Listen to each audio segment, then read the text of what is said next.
avez donné la possibilité.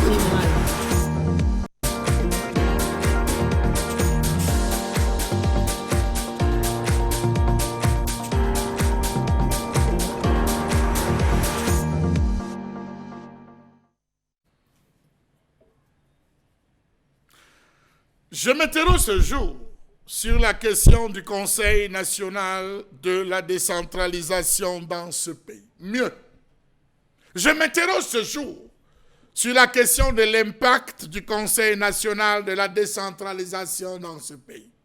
Autrement dit, je m'interroge sur la décentralisation même dans ce pays.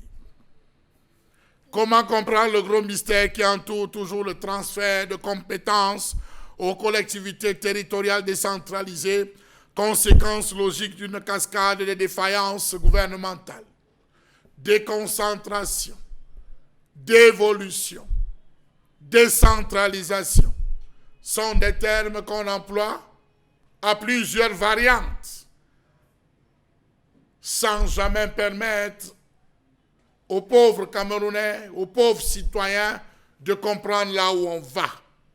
Au mois d'octobre 2020, le Premier ministre, chef du gouvernement, a instruit tous les membres du gouvernement concernés par le transfert des compétences aux régions de faire tenir au ministre de la décentralisation et du développement local sous week-end les projets de textes irrélatifs assortis de leur cahier de charges en vue de leur sanction.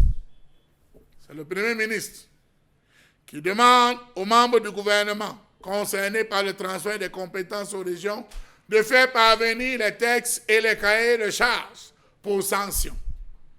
Comment comprendre que plusieurs mois après la promulgation de la loi portant Code général des collectivités territoriales décentralisée par le chef de l'État, le gouvernement se révèle incapable de sortir ses schémas de pensée, même si certains applaudissent en disant que nous sommes en plein dans la décentralisation, une décentralisation avancée, on se rend compte que le processus de décentralisation est au point mort. Tout continue à être tenu de main ferme par Yaoundé. Permettez-moi de dire Yaoundé, c'est comme ça qu'on appelle ici chez nous les hommes forts, la capitale politique. Rien n'a bougé en ce qui concerne les nouvelles compétences à transférer par l'État qui devraient s'ajouter à celles qui étaient déjà consacrées par les textes adoptés en 2004. Comment comprendre l'inadéquation existante encore entre les compétences transférées, complètement en décalage avec les besoins réels des populations? Comment comprendre l'insuffisance des moyens alloués aux communes, notamment la dotation budgétaire générale de décentralisation? Comment comprendre qu'à ce jour encore, on se retrouve avec 3 types de tournées constamment faites par les autorités administratives? Tournées de prise de contact, tournées économiques et j'en passe. Alors que les problèmes sont connus, archivés dans chaque bureau, dans chaque région, dans chaque préfecture, les problèmes sont connus. On ne fonctionne que dans un bis repetita qui jamais ne trouve de solution.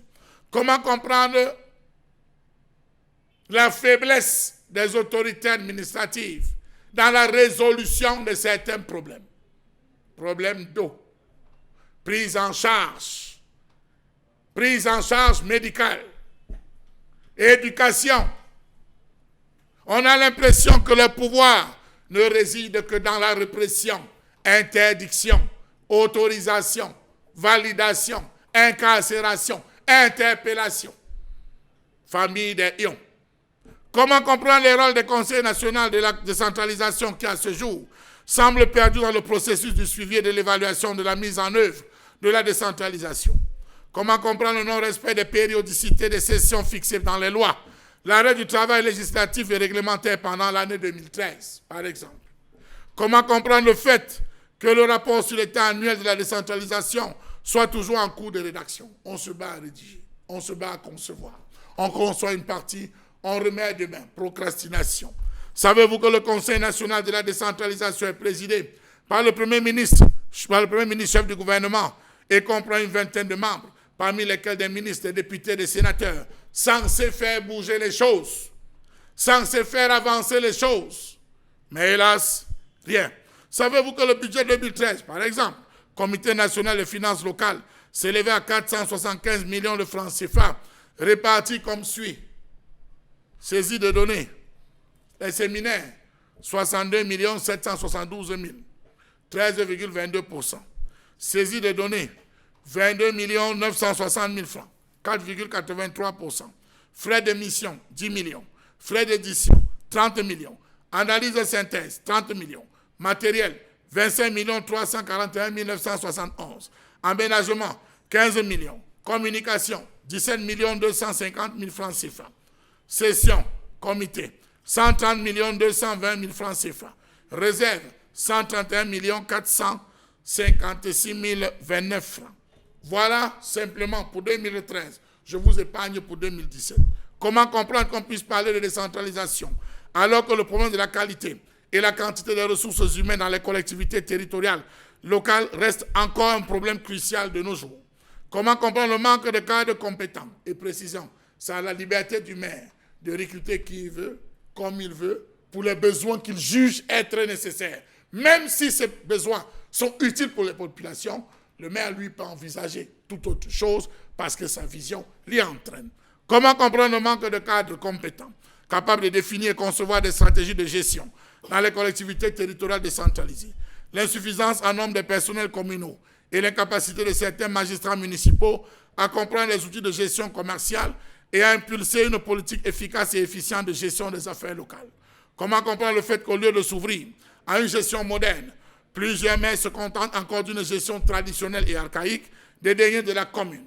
Pourtant, les autorités locales doivent se conformer à la nomenclature budgétaire lors de l'élaboration du vote, de l'exécution et de la production du compte administratif et du compte de gestion en fin d'exercice. Comment comprendre que les responsables des services locaux ne maîtrisent pas encore les outils de gestion des ressources locales? Le maire impulse, le préfet décide, Yaoundé valide. Bravo. La décentralisation se porte bien. Pour changer la lentille dans un hôpital, il faut que le responsable de l'hôpital adresse une requête au délégué régional. Le délégué régional adresse à Yaoundé. Yaoundé définit le jour où le technicien viendra, où il faudra changer. Une commission va en Europe acheter, elle revient. On attend le jour où il faudra mettre quelqu'un en mission pour des coûts, évaluation, test pour la reprise. Ainsi va le Cameroun. Ce qui doit être fait en une journée, ce qui se fait d'ailleurs en une journée dans certaines entreprises privées, prennent 3 mois, 4 mois, 5 mois, parce qu'il faut un stylo. Juste un stylo pour signer. Mais Dieu merci, nous sommes dans une décentralisation accélérée.